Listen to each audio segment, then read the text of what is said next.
ऐ मेरे भारत के बहुजन समाज के सम्मानित साथियों, एक बिरहा जा रही है। शीर्षक है कि महिषासुर कौन था। बड़ी शिद्दत से कलम उठाए आदरणीय हमारे कवि श्री सूबेदार यादव जी। यादव शक्ति पत्रिका के द्वारा ये प्रमाण मिला और इस गीत के बाद ये पता चलता है कि कहीं ना कहीं हमारे पुरखों के साथ, हमारे इतिहास के साथ आर्यों ने बड़ी नाइंसाफी किया। चलल जाए, 4 लाइन भूमिका है बाबू।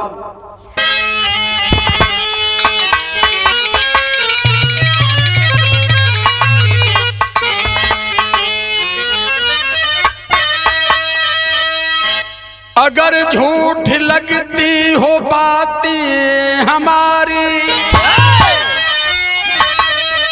तो ललई को पढ़ लो, पढ़ो यादव शक्ति। है के वंश का था जदुवंशी महिषा, नाहक में दुर्गा की करते हो भक्ति। राजवीर यादव हैं पुस्तक के लेखक, पत्रिका यादव शक्ति में मिलती है कथनी। किया साथ में भारी छल जिनके दुर्गा, मगर पूजे यादव समझ कर भवानी।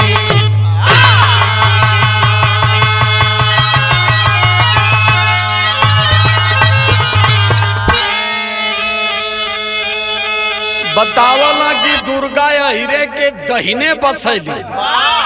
बतावत है हम कितनी अहिरे के दहिने बस के अहिरन का कितना कल्याण कैली। बिरहा खूब ध्यान से सुन ली है लोगन। अगर सही लगी, ए राजवीर सिंह यादव सीतापुर की ओर से कथन की गई थी यादव शक्ति पत्रिका में, और उन्होंने कहा मुझसे कि अध्यक्ष जी शादी में गए थे उनके बेटे के, वहां मुलाकात हुई। उन्होंने कहा कि एक लेख हमने जदुवंश राजा महिषासुर का दिया है, उस पर एक बिरहा आप जरूर गाइएगा। इसके पूर्व एक मैं गाया था और आज आदरणीय सूबेदार यादव कवि जी के द्वारा लिखी गई। फिर एक बार आपको मैं सुनाने का प्रयास कर रहा हूं कि सच्चाई क्या है। यही जन एक ठे टुकड़ा है बाबू।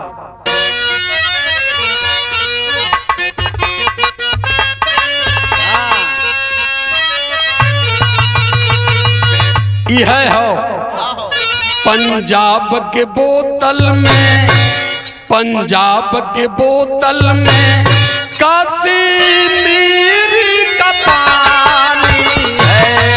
पंजाब के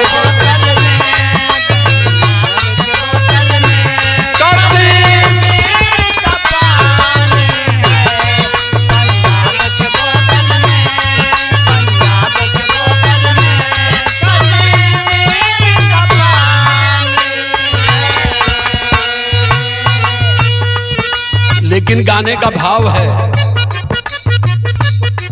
आंखों में पड़ा पर्दा, पर्दे में कहानी है।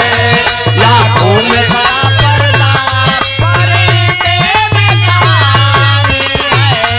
आंखों में पड़ा पर्दा, पर्दे में कहानी है। आंखों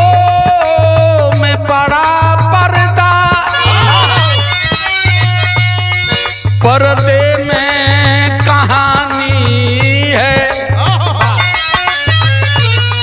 कहते हो जिसे दुर्गा, कहते हो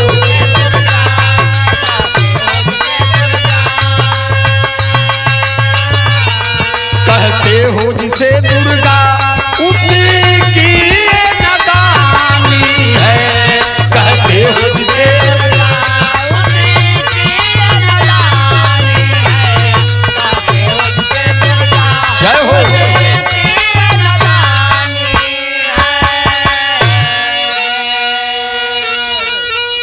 अब लेकर के चलता हूँ कहानी की तरफ। दुर्गा मशहूर कहाँ से हुई?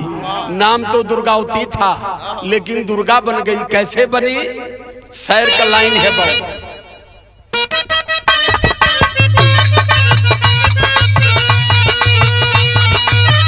घराना जदुवंशी में महिषा जब जन्म पाया,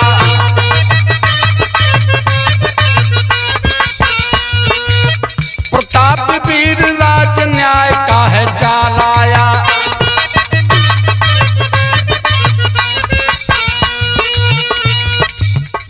बड़े बेटों की बलि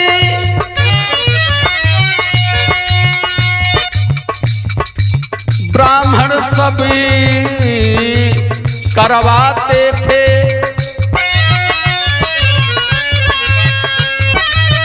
अंधविश्वास में हम अपना घर जलाते थे।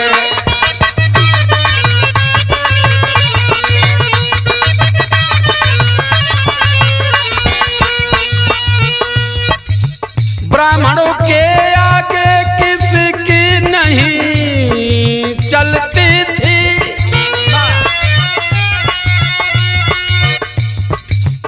आँख के सामने बेटों की बलि चढ़ती थी।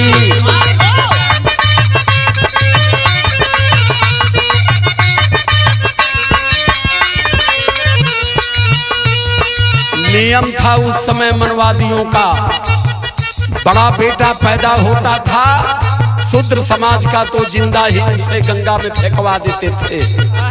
कारण क्या था कि बड़ा बेटा जिसका फेंक दिया जाएगा वो दिमाग रूप से विक्षिप्त हो जाएगा, और दूसरा बेटा जब पैदा होगा तो दिमाग से तेज नहीं होगा। और पहली बेटी जब पैदा होती थी तो उस बेटी को इन लोगों ने मंदिर में भेजते थे दासी बनाने के लिए, और वही देवदासी होती थी। और धीरे धीरे उन बेटियों के साथ ये लोग व्यभिचार करते थे, और महाराजा महिषासुर इसके सख्त विरोधी थे। अब लाइन आगे बढ़त,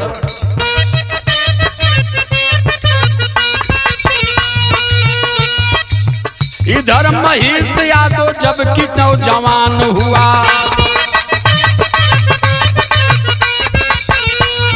अरे घराना जदुवंशी बागी बब्बर बलवान हुआ। धीरे धीरे महिष बड़ा हुआ, और जब महिष बड़ा हुआ बलवान हुआ तो ये जन एक गीत लिखाई का हो,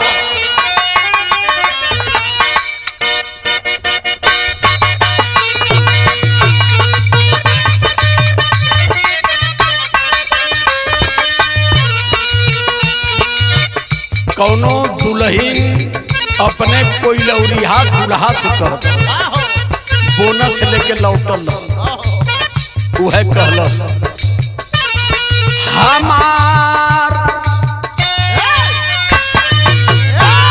हमार पाजे राजा हीरा चढ़वाता,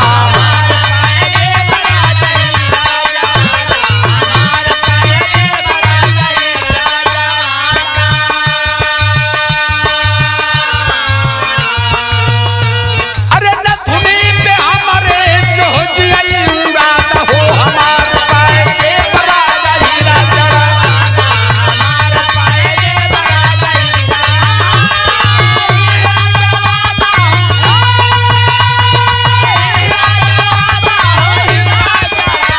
हमार पाजे राजा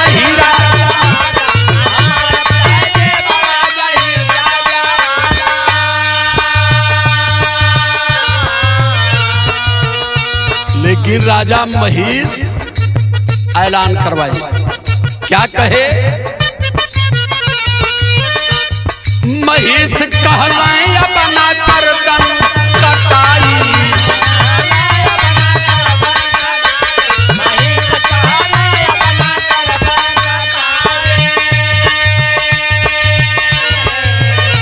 अरे बेटा बात का पानी अब नाही चढ़ाई, महिष कहलाए बना कर दन, महिष कहलाए बना कर दन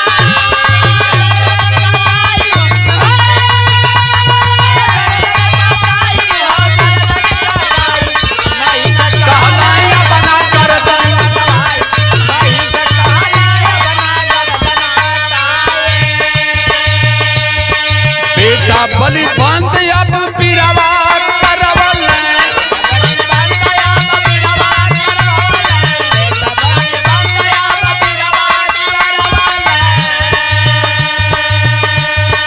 मनवादी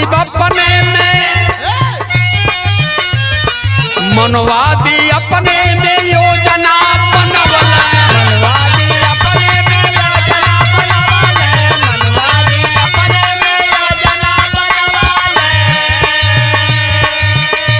अरे इनके दिहल जाई जग से मिटाई महिष कहलाई अपना गर्दन कटाई महिष कहलाई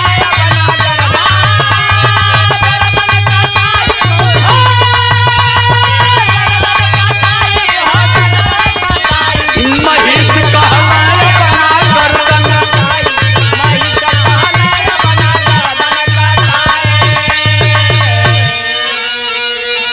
पुत्र बलि पर महिष ने रोक लगा दिया। खबरदार अब एक घृणित कार्य नहीं होगा। बाबन मिल के पंचायत कैला कि अगर ई काम ना होई तो कौनो का जेठरा पुत्र अगर तेज तर्राक निकल जाई तो लगी घूम घूम चुरकी काटे। आ जब चुरकी काटे लगी तो चुरकी कैसे बट्टी कैसे बचावल जाइए के तलियावा रही बांस न बजी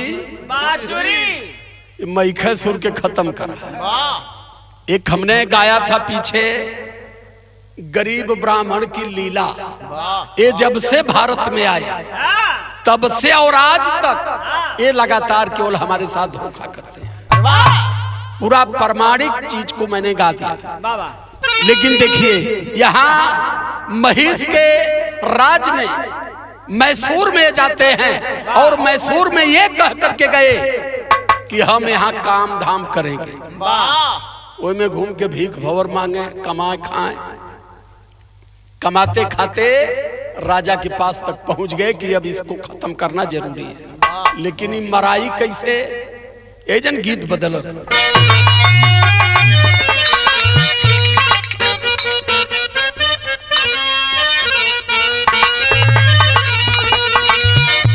अरे हम हई मजनू का यार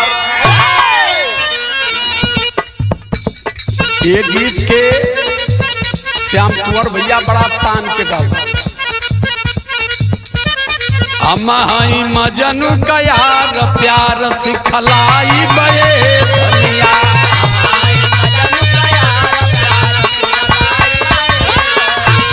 हम हई मजनू का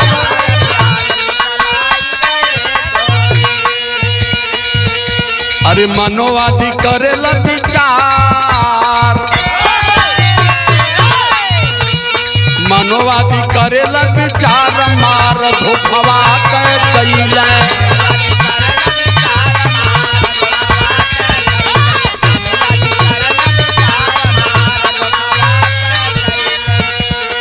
यादव शक्ति के द्वारा ये प्रमाण मिला है। उस कहानी से पत्रिका से कहानी मिली और आदरणीय सूबेदार यादव कवि जी लिखते हैं अब तनी अपन अपन आस्था थोड़ी थोड़ी बचैया लोग। ये बदे कि ये देश में आस्था मोम नहीं कर ले। अरे बेहसिया की बेटी रहल दुर्गा कुमारिया।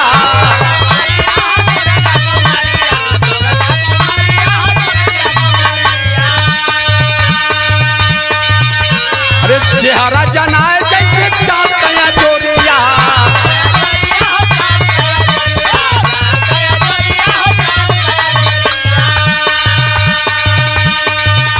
अरे फुलवा ए पापी बदकार मार धोखवे कैला।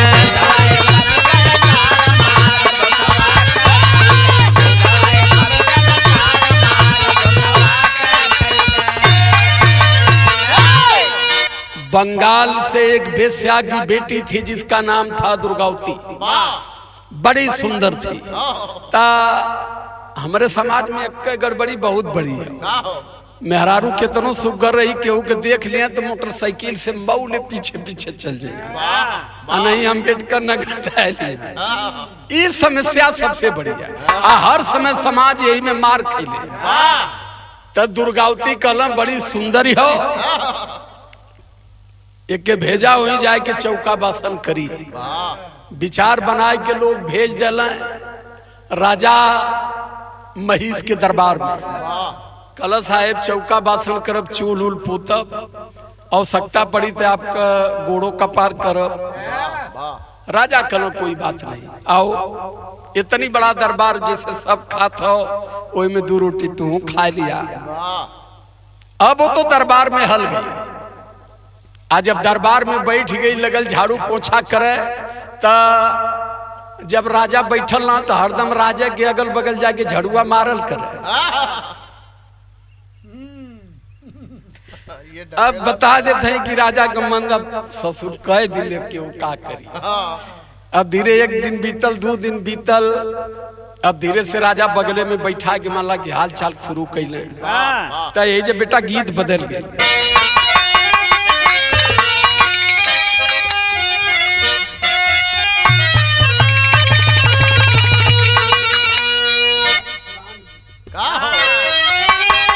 अरे झूलनिया का गुजवा टूटली ये राजा, आज जवनिया में गड़िया छूटल हो राजा, जवनिया में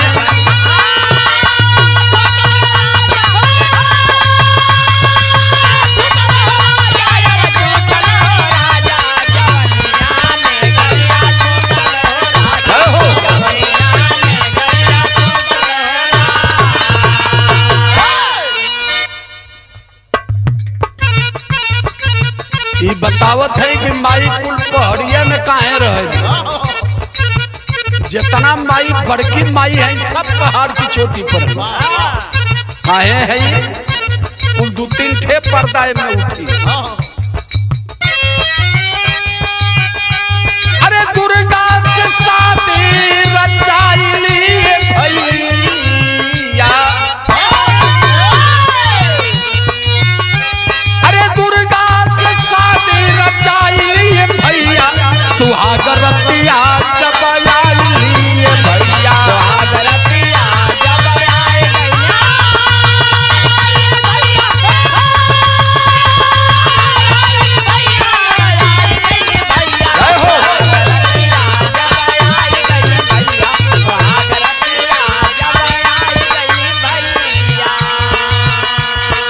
अच्छा देखिए, गौर करिए कितना न्याय प्रिय राजा महिष थे। जब कला सुंदर हो तो एक साथे बेमतलब का धोखाधड़ी ठीक ना, प्रेम से विवाह कर लिए। तो जब विवाह कर लेला तो अब विवाह के बाद कुल माला होला जाला, तो यहाँ तो ये बेला में तो केहू सिंगापुर जात हो, केहू हांगकांग जात हो। ओ बेला में सुहाग रात मनावत सौरभ सब पहाड़े पे, ये बदे कि ऊपरा बरोबर हवा चले। तो राजा कहला कि चला चलल जा, अब खाना पानी ले कायदे के छटाई या तकिया लेके चलना राजा अपन सुहाग रात मना। तो कैसे चलना है,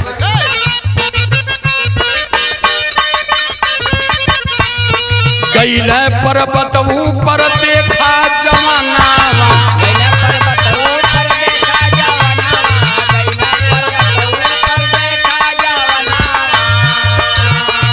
अरे बीतल पहाड़वा पर सुना नव दिनवा,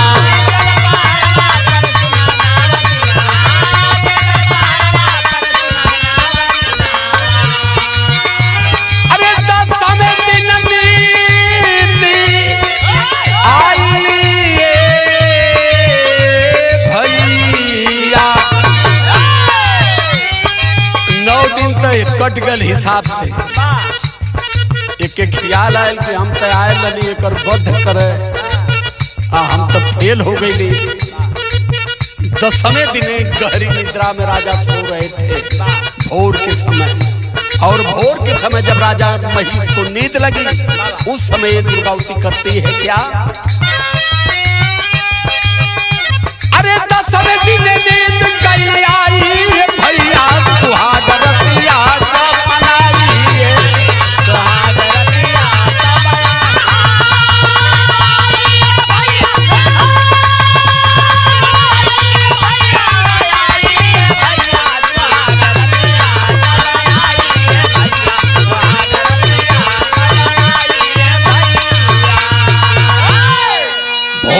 समय है राजा महिष गहरी निद्रा में सो रहे थे और उस समय होता है क्या,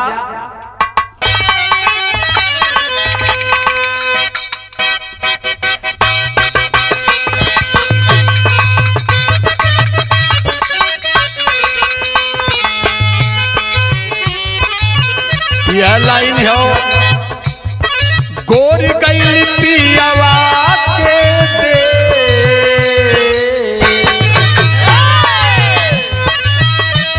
अरे गोर गई पियावा के दे, रोव मन में तवा हो,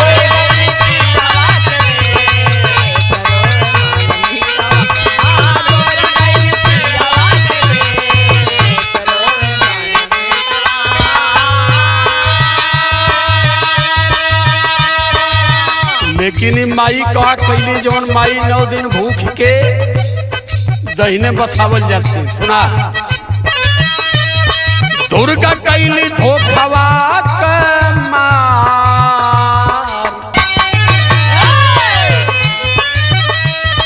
दुर्गा कैली धोखवा नाही जाने पीरावा हो,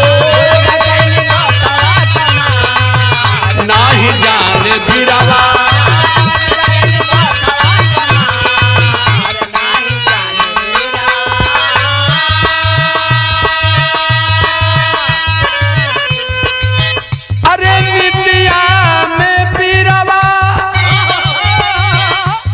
महिष रहल सूतल, अरे खंजर उठाई पापिन पति परी बाटूटल, सीनमा में मार दे, अरे सीनमा में मार ली कटार, नाही जाने फिरावा,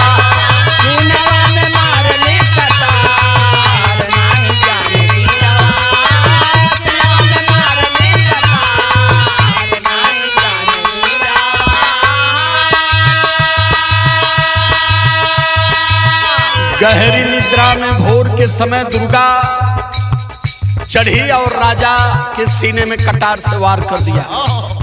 आज जब वार कैला तो राजा खत्म, बिरहा में तेरी लिखाई।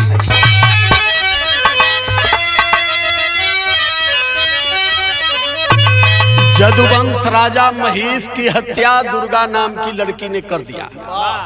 आई कुल कले रहला कि अगर ओके मार के अबू तो तुहां जगत जननी जगदम्बे माई बना दी जाए, हर पहाड़ी पर सबसे ऊंचे तुम्हारा स्थान बने। आई है पगला जो जात हो वही माई के हम मुक्ति मांगे।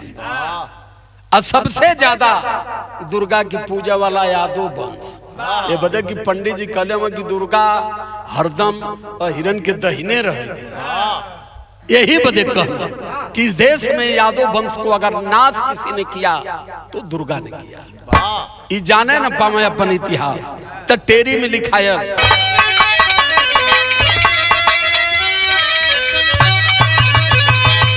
अरे पूजा नवाया बना दुर्गा कै करार, अरे बाबू पूजा नवाया बना दुर्गा कै करार, अब से मानाया दो भाई मोर कहानावा,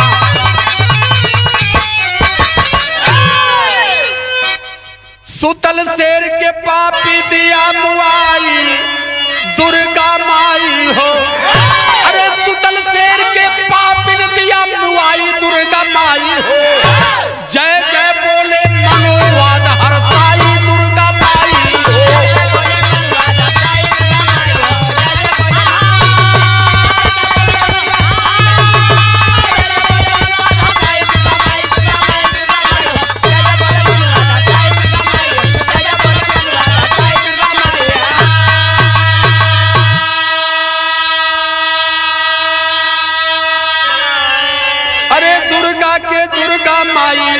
मनवादी दिए बनाई हो, महिष यादव के मई खसुर राक्षस रहे बताई हो, उस यादव राजा को इन्होंने कह दिया ये महिषासुर थे।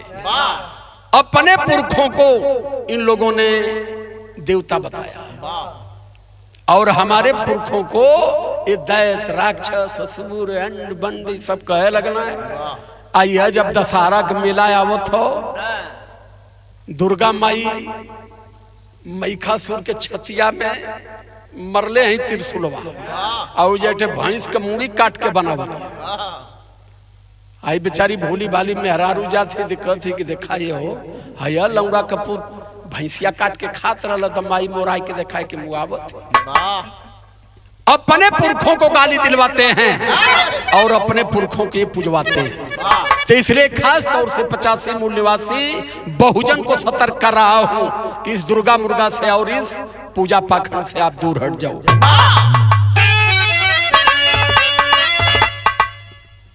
अरे देवी रूप में दिहल सब पूजवाई दुर्गा माई हो, सत्य भेद के लिहल सुना छिपाई दुर्गा माई हो।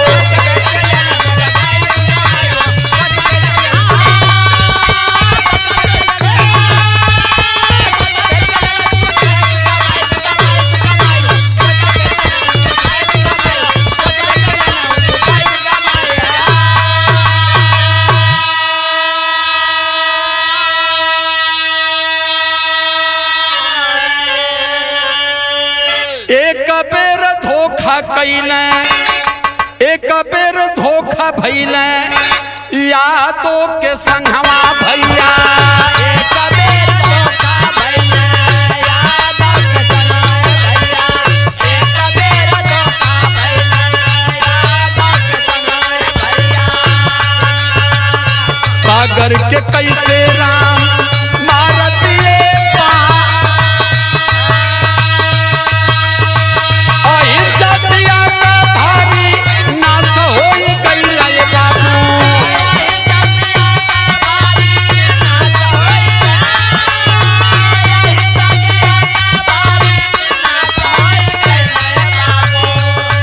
ये बता रहा हूं कि इस देश के देवी देवताओं ने सीधे यादवों को कब कब बर्बाद किया। जब भगवान राम लंका पर चढ़ाई किए थे पुल बनत रहल, कला पुल कैसे बनाई तो कला ये समुंदर भाई सूख जा। समुंदर सुनत हो वो अपन गहरी निद्रा में रह, ऐसा ज्ञान तबियतिया जरे और करे बाद तुरंत धनुष पर बाण चढ़ाए और कहे कि जल्दी उठो नहीं तो ऐसा बाण मारूंगा कि तुम सूख जाओगे। तब त्राहिमाम करते हुए समुद्र देवता प्रकट हो गए। कला प्रभु सुखल तो संभव नहीं हो, लेकिन आपके दल में दूठे बड़ा इंजीनियर हो के नला नील, वो अपने हाथ से पत्थर छुएंगे, आपका नाम लिखेंगे तो पत्थर तैरता जाएगा। तुरंत भगवान नल नील के बोलो नहीं बानरन से कहना जा को जा तो उठा के लिए पत्थर। अब पत्थर लिए ना नल नील राम राम लिखे लगना है और वही पर धारा एकदम बिल्कुल बढ़िया से रोड बनत चल जाए। लेकिन राम समुद्र से कहे कि बाण तो मैं चढ़ा दिया और ये बाण मैं कहां मारूं, ये बाण मेरा वापस नहीं जाएगा। तो समुद्र ने कहा कि उत्तर दिशा की तरफ अही समाज के लोग रहते हैं, उनकी भैंसें उनकी गायें और वो जब आकर स्पर्श करते हैं तो मुझे बड़ा गलत लगता है, मैं अछूत हो जाता हूँ। इसलिए प्रभु इस बाण को उत्तर दिशा में चला दो। और जब उत्तर दिशा में राम ने बाण चला दिया तो उत्तर में रहने वाले जदुवंश, अब संख्या क्या बताऊं, लेकिन वो राम का बाण ग्रंथों के अनुसार वो पूरा मरुस्थल बना दिया। वहां सारे यादव वंश के लोग नाश हो गए। सबसे ज्यादा राम राम रामायण यह करावत हो, समझावत समझावत पगलाए जाते हैं, हम विरोधो करत हमें। तो सुना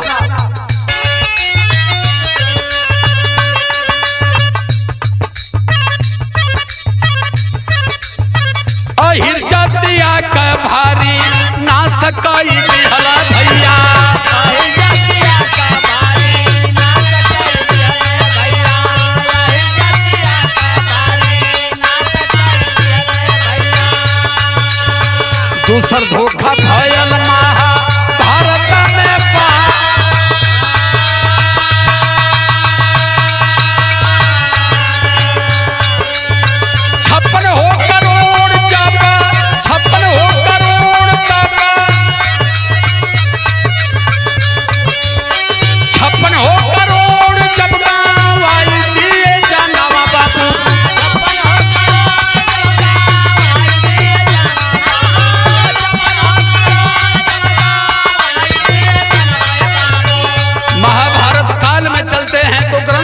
लिखा हुआ है कि कन्हैया ने नागर मूठे से 56 करोड़ जदवंशियों का नाश करवा दिया।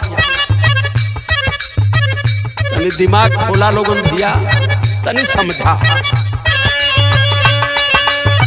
तीसर धोखा कैली दुर्गा सतिया रचा के बाबू।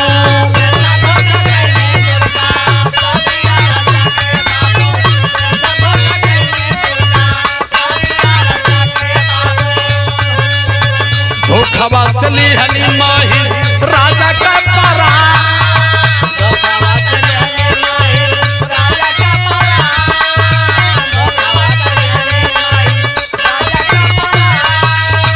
जमने पहाड़वा करी कटली मौरिया भैया।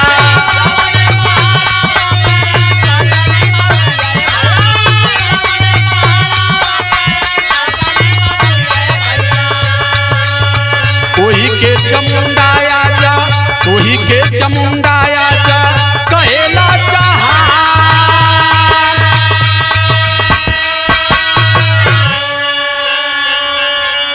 जिस पहाड़ पर महिषासुर का वध दुर्गा के द्वारा कर दिया गया, वही चामुंडा पहाड़ चामुंडी माई सुखवा कर गया कि यही बेला से माई लोहे का भार उतार के फूल का भार चढ़ा देने तो के बुजरी धोबी के नाद में बैठा के छोड़। वह चामुंडा माई सुना लोगन, सारे इतिहास की बलि चढ़ा दिया इन लोगों ने, लेकिन धीरे धीरे हमारे लोग खोज रहे हैं। आज ऐसे मिलत रही आप लोगों के बीच में दियात रही। आखिरी लाइन हो,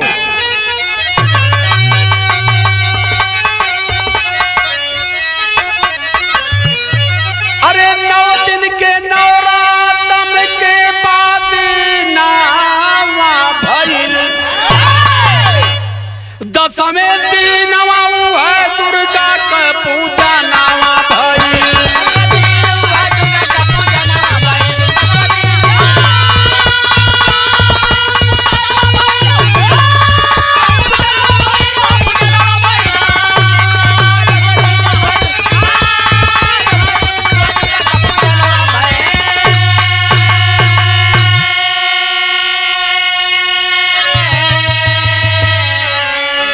कि सोचा समझाया तो भाई करा मन विचार हो। राक्षस नाम महिष बाटे पूर्वज तोहार हो। अरे यादो शक्ति पत्रिका से क्या नवा भइल। 10वें दिन दुर्गा माई का पूजा नवा भइल।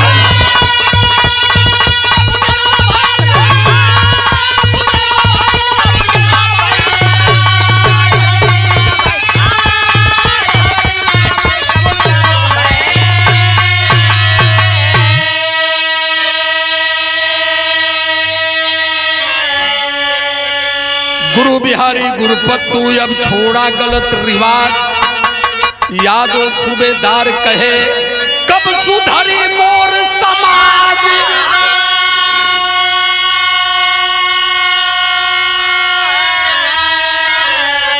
अरे पूजा नवाया बना दुर्गा कह करा कि पूजा नवाया बना दुर्गा कह करा।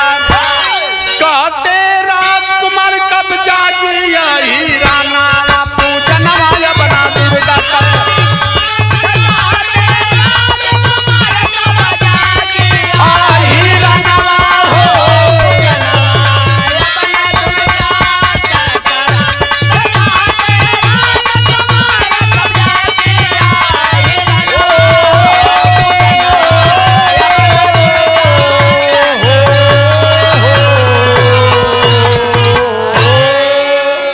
सादर जय भीम, नमो बुद्धाय, जय भीम, जय भारत, जय संविधान।